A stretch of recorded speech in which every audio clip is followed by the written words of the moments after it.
ख्वाब के अंदर जंग देखना, लड़ाई होते हुए देखना, लड़ाई झगड़े हुए देखना, फायरिंग देखना या कोई ऐसे मामला देखना जो लड़ाई झगड़े से ताल्लुक़ रखते हों, इसके क्या तबीर है। जाने से पहले वीडियो को लाइक करें, चैनल को सब्सक्राइब करें। किसी भी किस्म का कोई हिसाब करवाना हो, कोई जादू का मसला है या दीगर मसले हैं या ख्वाबों की तबीर जाननी हो तो आप हमारे साथ व्हाट्सएप के ज़रिए, कमेंट के ज़रिए रब्ता भी कर सकते हैं।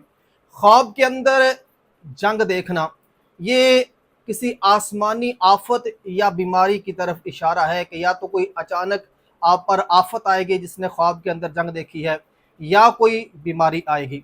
अब अगर जंग के अंदर आप गालिब आ गए हैं दुश्मन पर, तो वो आफत और बीमारी आपको नुकसान नहीं पहुंचा सकेगी और उस पर काबू पा लिया जाएगा। और अगर इसके बरक्स हुआ है कि आप जंग हार गए हैं और दुश्मन ने आप पर काबू पा लिया है, तो इसकी ताबीर ये होगी कि फिर इसके बरक्स होगा, यानी ना वो आफत जो आई है या बीमारी आई है उस पर काबू पाया नहीं जा सकेगा।